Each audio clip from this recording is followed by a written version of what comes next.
Sejam muito bem-vindos a mais um episódio do Bloco Podcast. Eu sou o Hugo Quinteiro. Você me encontra no X por @Hugo_Quinteiro.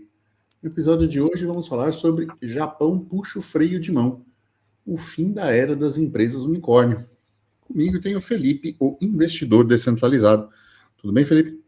Tudo tranquilo, só para constar também, você me encontra no Twitter, no @investidordesk, DESC, porque não coube descentralizado. Enfim, vamos falar de Japão, né, e o que aconteceu. Se a gente voltar um pouco no mês em que estamos gravando, né, novembro de 2025, mais precisamente no dia 10 de novembro, um relatório da Bloomberg, né, na verdade foi uma notícia da Bloomberg, saiu com uma notícia acerca do Japão, que o número era alarmante, era 1,71%. Esse número era referente ao rendimento do título japonês de 10 anos. E esse 1,71% era o maior nível desde 2008. Que é um número que, em tese, né, é pequeno, só que ele meio que mostra o fim de uma era. A era do dinheiro fácil, do dinheiro grátis, que era acessível para as pessoas.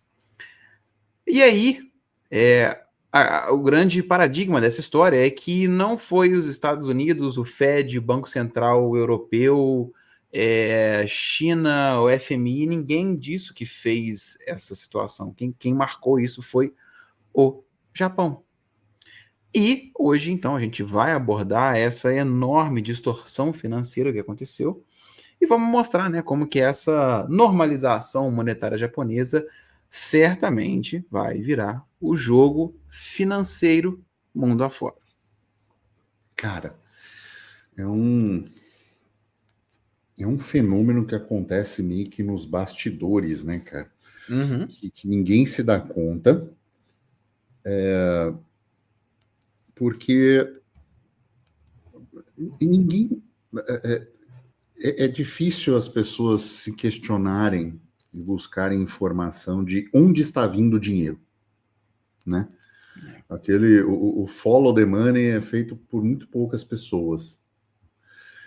E tem uma brecha nessa situação que é, cara, de onde estava vindo todo esse dinheiro de investidores para empresas como Uber no começo, né? Como a Amazon por muito tempo, que dava um prejuízo, né? O próprio Nubank dava um prejuízo sistemático, mas já era sabido e era colocado para os investidores que daria prejuízo por muito tempo, para que fosse investido na empresa para ganhar um tanto de mercado e aí sim começar a dar lucro. Muitas empresas entregaram esse prometido, né? Havia realmente uma estratégia muito boa por trás disso, mas outras empresas nem tanto. Simplesmente captaram esse dinheiro e não deram o resultado esperado, né? São essas empresas que a gente chama de unicórnio, né? São empresas de mais de $1 bilhão que estão aí no prejuízo, né? Algumas parte de um processo, outras não, umas dando certo, outras não. O que significa? Significa que para isso existe um capital abundante e barato, né? E aí o que poucas pessoas se perguntam é de onde está vindo esse capital? De onde está vindo essa riqueza toda que está sendo investida, né? Não é só de crédito barato, de dinheiro impresso em forma de crédito, mas existe uma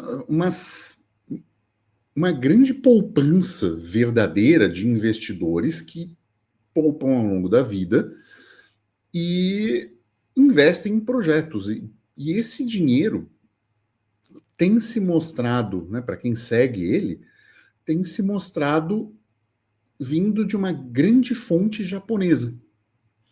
Então, o Japão tem esse dinheiro de poupadores e foi fazendo, a partir de bancos de investimento, trilhões de investimento ao redor do mundo. Por quê? Porque deixar dinheiro no Japão era a mesma coisa que nada, era juro negativo. Então, se você perdia dinheiro para deixar aplicado no Japão. Tipo assim, se no Brasil você ganha 15% ao ano ao investir o seu dinheiro no tesouro direto, no Japão é como se você perdesse 1% ao ano, isso fora a inflação, tá? Por deixar o dinheiro investido com eles, é mais ou menos isso. Exatamente. Isso também acontecia com a Alemanha, tá? E é legal que eu já vi entrevista do alemão falando assim, não, é uma taxa para ter a segurança do É a governo, né, do segurança do dinheiro. dinheiro. Cara, a gente pode até entrar nessa discussão e fazer um pequeno parênteses, mas o governo da Alemanha não controla a emissão de euro, né? A zona do euro, ela não tem um emissor direto, né? Então, os países individualmente não controlam essa emissão. O que, no atual modelo errado, né, de dinheiro fiduciário, que a gente já discutiu e acredita ser errado em muitas partes, o governo ser responsável pelo dinheiro, você ter uma entidade externa, que obviamente é pressionada pelas grandes economias, mas não é a única pressão, tem um poder, os lugares têm um poder de impressão ou de pressionar isso muito menor, né?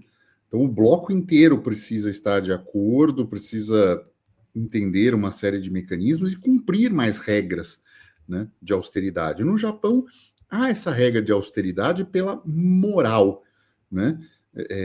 Então você tem, né, por exemplo, um exemplo recente que eu vi, uma empresa fez uma propaganda pública pedindo desculpas porque precisou subir o sorvete 30 ienes, que é coisa de nem 25 centavos de dólar, uma coisa assim. Depois de 30 anos de empresa, sabe? Um negócio que a gente não imagina que seria possível no Brasil, né? Por exemplo, que, na verdade, você vê empresário tendo que repassar custos aumentados e tributos aumentados toda hora. Então, você tem isso muito mais, um senso, né, moral e ético muito diferente no povo japonês, o que leva a ter realmente índices baixos de inflação, né?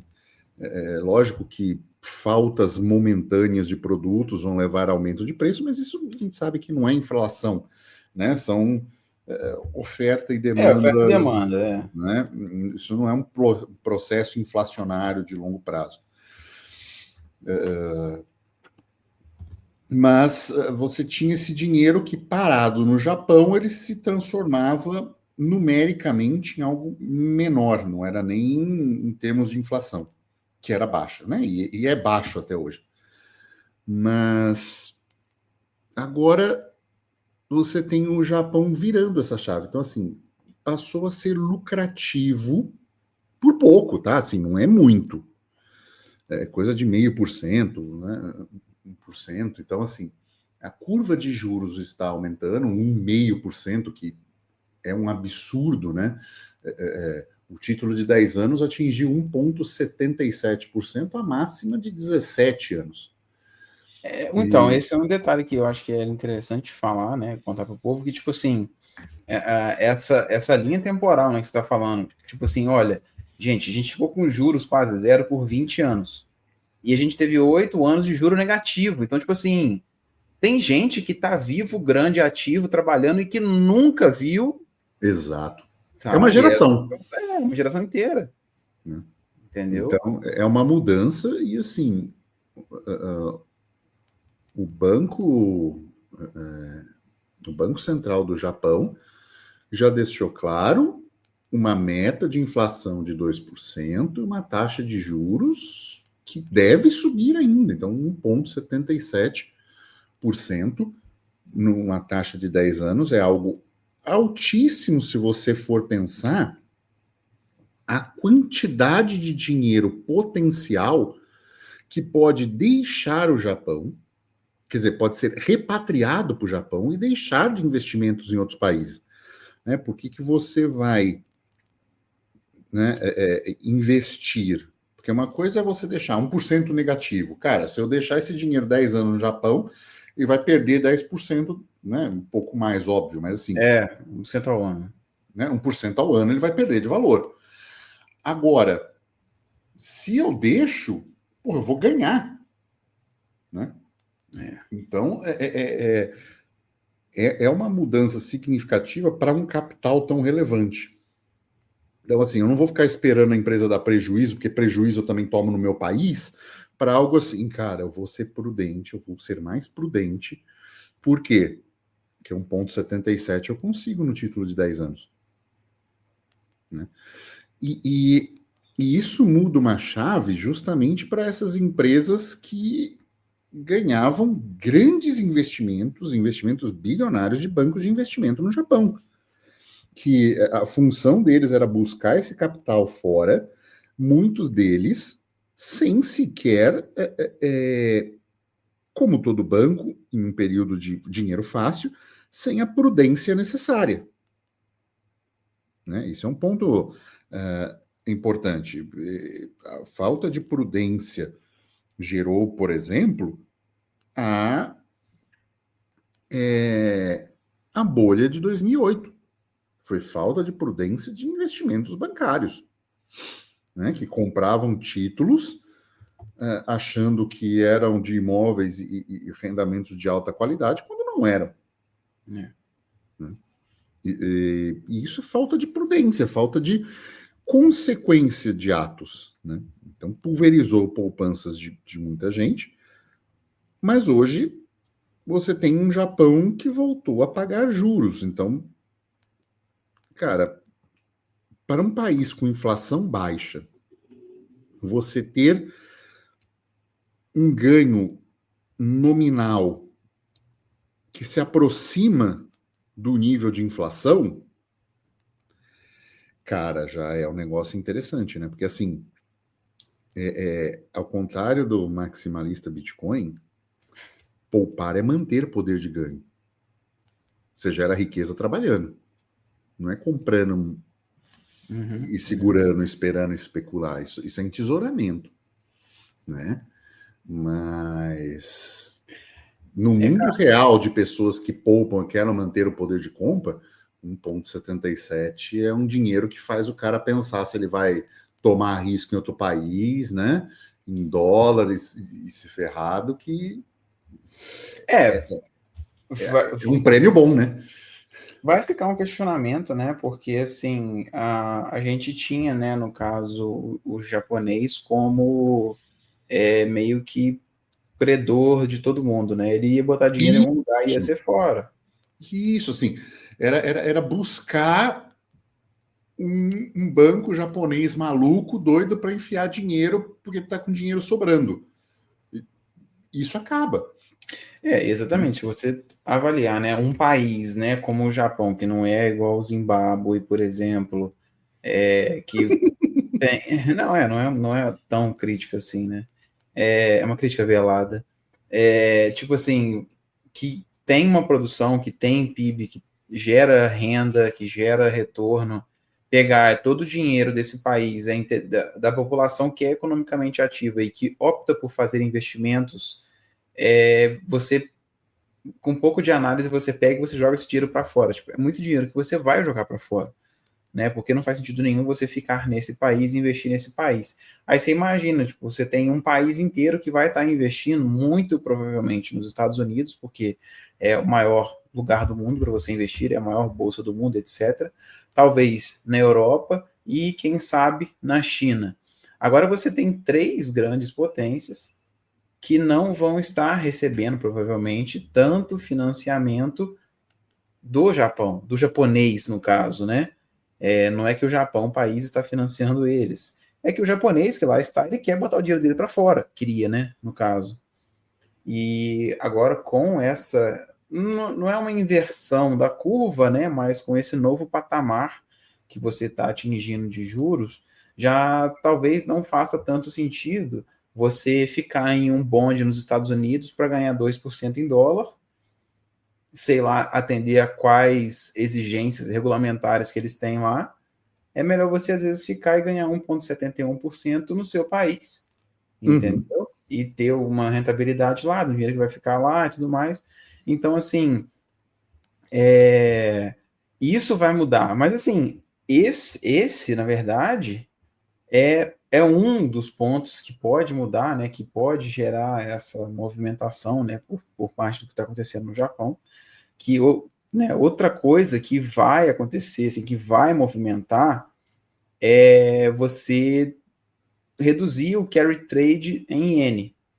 Então, você pegava o dinheiro em iene, que era juros baixos, joga para dólar, investe, ganha 2%, que paga os juros que você pegou aqui atrás. Uhum. Sacou? Tipo assim, é você fazer um empréstimo num banco do Japão, porque ele cobra juros tipo, muito baixo, você tem uma lucratividade maior em outro país, é meio que quase uma alavancagem, né?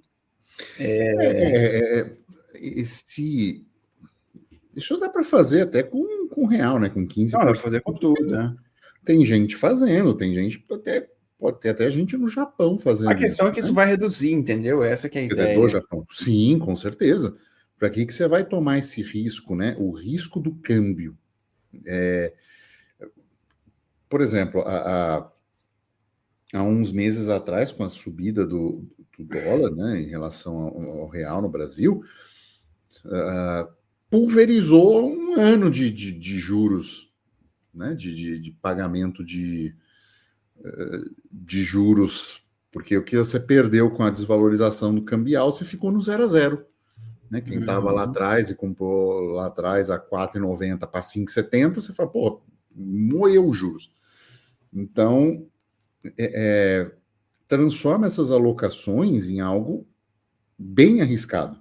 Mesmo você falando em títulos de dívida, né, com a garantia do governo de pagamento, é um investimento arriscado porque você usa uma moeda e está investindo em outra, então você tem esse risco de câmbio, né, ainda mais em economias emergentes como o Brasil, né,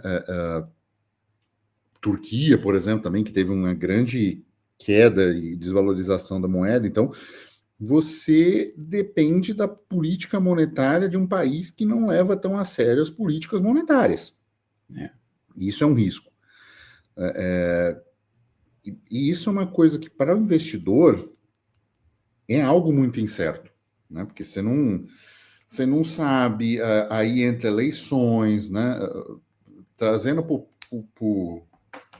próprio Brasil do ano que vem, vai ter ano eleitoral, vai ser um salseiro, vai ter estabilidade, vai ter o mercado tentando precificar isso, então vai sair uma pesquisa. Ah, e o Lula, sei lá, o Lula está na frente, aí o câmbio sobe. Ou, sei lá, o Ciro Gomes está na frente, aí o câmbio sobe também, porque o cara nunca foi presidente. Entendeu? Porque o cara nunca foi presidente, então não sabemos como ele vai governar. Aí veio o cara que o Bolsonaro vai apoiar, aí o cara tá na frente. Aí sobe porque, porra, é criminoso e não sei o quê.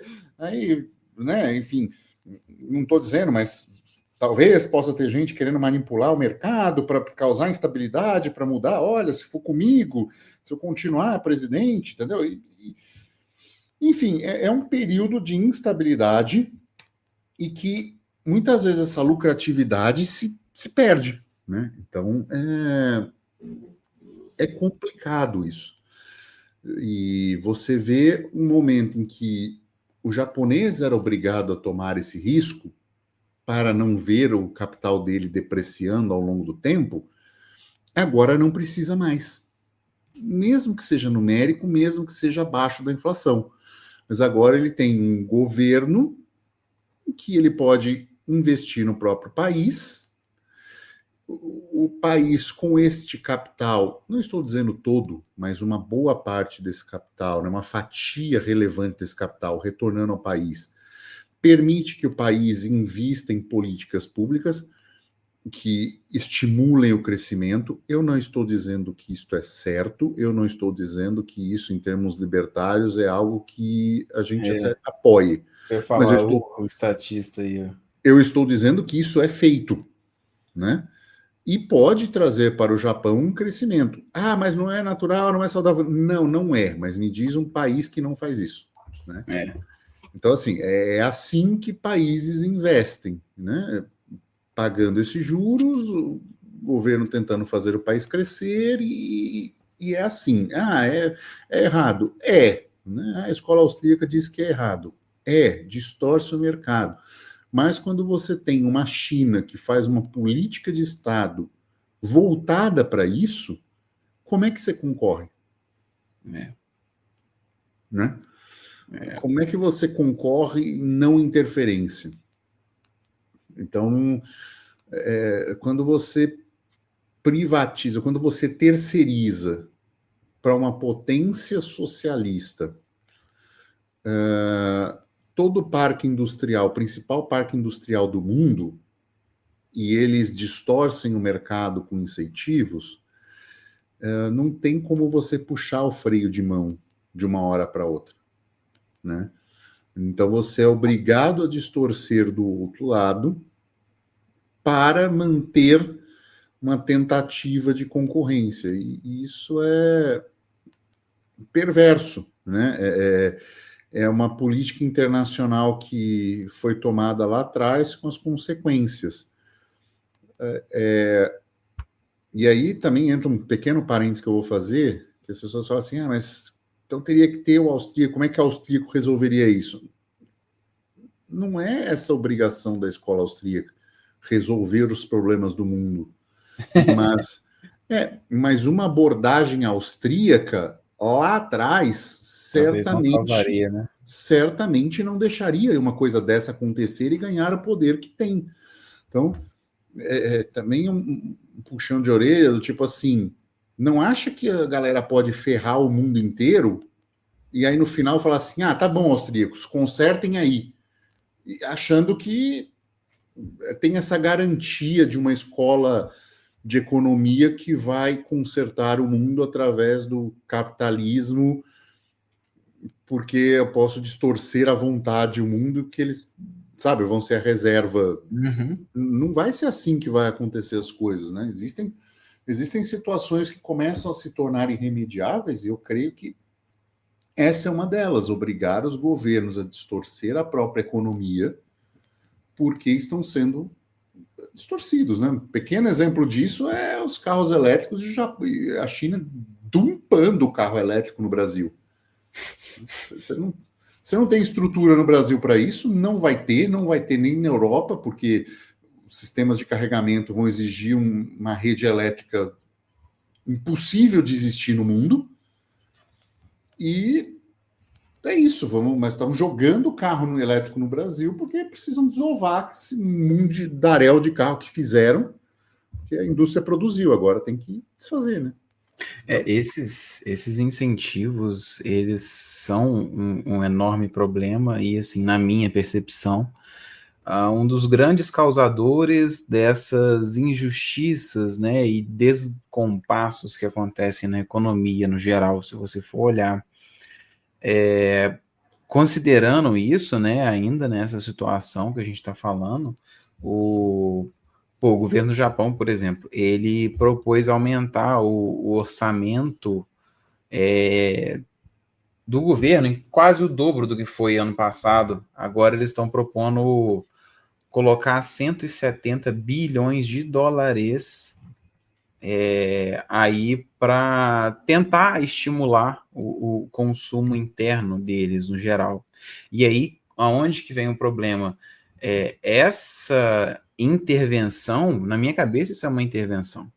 Ela vai gerar exatamente, vai gerar esse problema aí que você está falando, porque olha só, quando eles chegam e jogam esse dinheiro todo na economia, porque eu vou compensar a contração do PIB e tudo mais, não sei o quê. O que você tem? Você tem uns juros que já vinha subindo e já causando esse novo patamar que fez a gente fazer esse episódio. Você tem mais esse dinheiro entrando, sendo injetado. Você vai ter uma pressão inflacionária, ou seja, muito provavelmente a inflação ela vai subir, ela já estava tocando a meta de 2%, né? É baixo, mas já estava tocando a meta de 2%. Você vai ter essa pressão inflacionária, a dívida pública também vai aumentar, porque você está emitindo esse dinheiro para jogar na economia. E só que qual que é o problema disso tudo? Se você tem uma pressão inflacionária e um aumento na dívida pública, você vai ter que acabar fazendo o quê com esse bonde do governo japonês? Você tem que jogar ele para cima, você tem que jogar o prêmio dele para cima, senão ninguém vai ficar nele de novo. Então, assim, pode ser que esse intervencionismo gere exatamente isso aí que você falou. E é verdade, e é preciso dizer que a dívida pública japonesa é a maior do mundo, 250% do PIB. Ou seja, é bizarro, né? E essas contas que o governo vai injetar, vai contar no PIB, né? Ou seja, é dívida sobre dívida. Então, mas assim, não, agora o Japão virou, né? Porque assim, a primeira-ministra, primeira vez uma mulher e é conservadora, então agora resolveu. Então, de novo, o mundo está achando que a solução da oposição à esquerda é a direita. E isso vai dar muito errado. Porque vai surgir de novo o socialismo de direita. E a gente já existe, né? Sim, já existe, mas assim, perdeu força no cenário. Mas as pessoas precisam entender que o socialismo de direita ele é tão intervencionista na vida e na economia quanto o socialismo de esquerda. Com certeza. Posso fazer um adendo? Desculpa, é um adendo político, mas precisa ser falado. Hoje eu estava ouvindo, obviamente que de tabela, né, porque eu não ia gastar o meu tempo com isso, o Bolsonaro estava com tornozeleira, né? Aí ele tentou tirar a tornozeleira fazendo aquele negócio de solda lá, né? Beleza. Um óleo de banana resolvia. Eu nem sei. Enfim. Para tirar essas fontezinhas coladas, né? Como é o caso ali, óleo de banana você arrancava, não precisava meter ferro de solda nenhum, mas tudo bem. Eu fico sabendo isso de tabela, porque eu não vejo essas porcarias, né? Enfim, aí o cara. Aí quem tava falando era o Deltan Dallagnol, que foi procurador na época da Lava Jato, né? E que tava incriminando o Lula na época, né? E aí, né, qual que era o problema? Era ele defender o Bolsonaro falando que ele não queria tirar a tornozeleira, não. Ele queria, sei lá, era experimentar com ela, não sei, sabe? Tipo assim, eu não sei. Aqueles devaneios malucos para você tentar justificar que não, se ele quisesse tirar, ele tinha cortado. Ele não queria tirar, não. Ele só tava vendo como é que era por dentro. Tipo assim, sabe? Uma desculpa muito esfarrapada, sabe? É isso que você tem, cara. Cara, sei. E nós entramos, né? O Brasil entrou numa espiral triste. Desde quando vazou as fotinhas da Marcela. Basicamente isso. Basicamente isso. Né? E o mundo vem nessa espiral, né? Assim, você tem aqui profundos defensores do Chega, né? O que eu estou gostando é que eu gosto e deixo é que a gente está conseguindo que a pessoa se sinta à vontade para falar isso abertamente. Então, assim, você consegue saber quem são as pessoas, entendeu?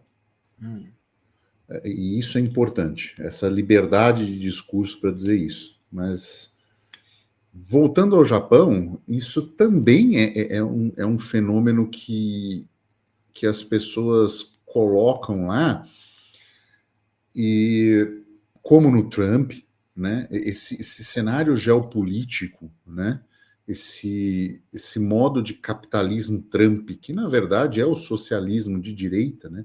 Então, assim, todo mundo tendo que sentar, conversar, fazer grandes empresas tendo que fazer acordos com o presidente, prometer e fazer investimentos no país para que o país volte a crescer. Então, é óbvio que o ideal de um político, apesar, de novo, como libertário, achar que já é um erro ter essa política, mas uma vez existindo, você tem que criar um cenário mais livre possível para que o capital possa circular de uma forma livre. Só que você tem as distorções de um país que é a segunda maior economia do mundo, que não faz isso, faz exatamente o oposto a isso, distorce essa economia, migra dinheiro para lá, migra riqueza, produz essa distorção no mercado, você é obrigado a competir com isso, e como se compete com isso? Né? Como se compete com décadas onde as empresas investiram pesadamente nas fábricas chinesas e agora precisam voltar para essas fábricas de alta tecnologia, irem para os Estados Unidos. E aí você vê um Japão subindo juros, como é que você vai fazer um investimento de longo prazo pensando nisso, sendo que você tem um outro grande agente da maior economia do mundo também distorcendo a economia? E nós não sabemos as consequências disso, né? Nós não sabemos a consequência de fábricas de alta tecnologia voltarem a migrar para o Japão, qual é o tamanho do gap que isso vai acontecer, porque você não monta uma fábrica de chip de 3 nanômetros de uma hora para outra num país, né? A fabricação disso, o treinamento de mão de obra são coisas que demoram anos, né? E é anos de talvez um legado do Trump, né? Já sabendo que não vai ser ele que vai usufruir disso, mas as consequências disso, principais, positivas e negativas, que a gente não sabe quais serão, vão cair na mão de outras administrações que podem justamente estarem alinhados a um maior intervencionismo, e talvez a gente tenha um capitalismo americano muito mais próximo de um capitalismo chinês daqui a uma década, justamente por esse ponto. E o Japão indo para esse caminho tendencioso de vamos interferir na economia, né? Que já faz de forma grande, né? Porque o Japão é um dos países que mais vem envelhecendo no mundo, mais vem perdendo população, já está em crescimento negativo há muito tempo, entrando numa espiral irreversível, com... eu estava vendo vídeos do Japão, que eu adoro ver coisas do Japão, e aí eu estava vendo umas coisinhas assim, vai fazer uma obra, né, de calçada. Aí você vai lá, tem tipo 3, 4 velhinhos sinalizando na rua, assim, sabe? Tipo, vai para lá. Ao invés de ter uma placa, né, tem uns velhinhos. E aí a pessoa estava explicando que isso são programas públicos que pagam esses velhinhos para estar ali, porque a Previdência já quebrou e não tem como pagar os caras. Então, assim, o cara ganha muito pouco de aposentadoria, não consegue sustentar, não tem nova geração entrando, né? Porque a Previdência é basicamente um sistema de pirâmide, é governamental. Correto. Então, assim, os caras ganham insuficiente para se sustentar e o governo dá esses auxílios para o cara ficar lá. Então, assim, você tem pessoas humanas fazendo coisas que não precisavam, não sequer deveriam, para complementar uma aposentadoria e poder sobreviver. Então, olha o nível que está, né? Uma economia que se baseia nisso, ela está fadada perigosamente ao fracasso na próxima geração.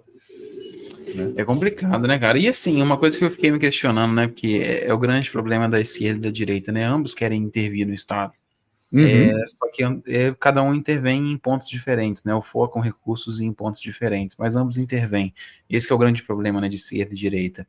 Enfim, mas se a gente olhar, né, existe a estimativa de que com esse aumento dos juros e toda a situação que a gente está trazendo aqui, tenha um montante de, em média, 800 bilhões de dólares para voltar para o Japão.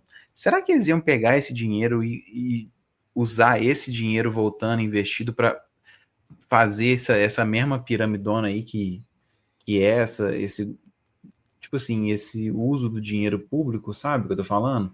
Igual que no Brasil você pega, investe no Tesouro Direto para financiar eles imprimirem mais dinheiro e te pagar no futuro com dinheiro impresso, sabe? É capaz deles até fazerem isso com esse dinheiro que vai voltar. Sim. E, cara, é muito dinheiro, sabe? É. Porque eu não sei quanto é que é a Ibovespa. Quantos mil pontos que tá? Não, a Ibovespa está em 150 e poucos mil pontos, mas quanto dinheiro total tem nas empresas de Ibovespa? Ah, também não faço ideia, não. Deixa eu ver aqui. Mas, cara, é certamente mais do que uma Ibovespa voltando para o Japão, aumentando a dívida pública, né? Porque esses juros saem de gastos públicos, com a responsabilidade do Japão de fazer melhor com uma empresa antiga, né, desculpa, com uma empresa não, com um país com a população já velha, né, tendo a maior longevidade do mundo, tipo, a maior quantidade de pessoas acima de 100 anos, ou seja, os caras que faliram a previdência do país, sem saber o que fazer, cara. Esse movimento joga um dinheiro dentro do Japão que precisa ser muito bem pensado em como investir. E mesmo ele muito bem pensado, se a decisão é central, a gente já sabe que vai ter efeito indesejado. Né? Não é simplesmente pegar esse dinheiro e falar assim, olha, por causa desse dinheiro vamos cobrar menos impostos e deixar esse dinheiro na mão das pessoas para o conhecimento ser difundido na sociedade. Né? Como o Hayek muito bem disse. Então, assim, esse dinheiro vai ser de investimento central. Então, a gente já sabe que vai vir efeitos indesejados.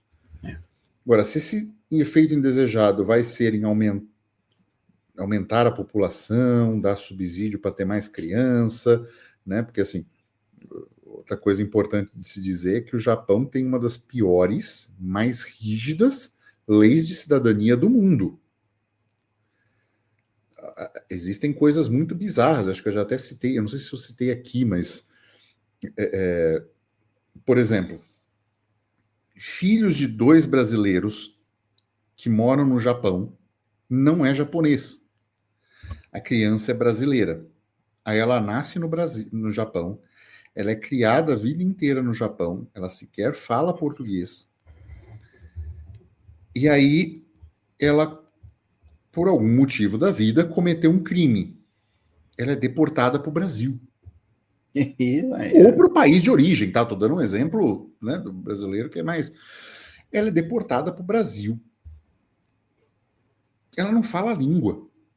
Ela vai para o sistema prisional do país que os pais dela, sendo que ela não recebeu sequer a educação. Então, assim, como um país desse, em termos de lei, de cidadania e de imigração foi um pouco mais aberta, parece que agora com esse governo vai fechar um pouco mais, mas como essa política imigratória, você incentiva pessoas a ter mais gente no país. Então, assim, já é uma política muito complicada de lidar, né? Que dependem que embaixadas e consulados produzam um trabalho burocrático muito maior, né? Do que países que concedem a cidadania para pessoas que nasceram no país, foram educadas no país. Então, me parece algo muito mais sensato a se fazer, mas agora você tem um governo com muito mais dinheiro na mão para agir. e agora, né?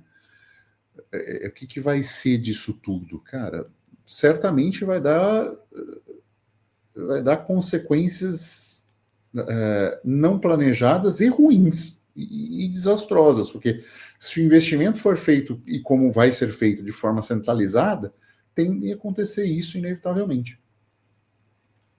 Cara. E assim, só um detalhe para a gente finalizar, né? Menos liquidez, menos dinheiro em ativos de risco. Ao grande exemplo de Bitcoin. Ah, não, mas aí não, o Bitcoin ele é mágico, entendeu? Ele é divino, né? Ele é divino. Aí não. Isso é lutar contra o Bitcoin, é lutar contra a vontade divina. Desculpa, eu resolvi espalhar FUD no final do episódio, né? Muito, muito erro de sua parte. Com esse FUD do Felipe, vamos chegando ao final de mais um episódio. Se chegou até aqui, deixe seu like, deixe seu comentário, né? Como você acha que todo esse dinheiro vai impactar na economia do mundo, né? Com a falta de investimento, e na própria economia do Japão, com esse dinheiro todo sendo feito, organizado centralmente. Conta aí pra gente o que você acha. E é isso. Ficamos por aqui e tchau.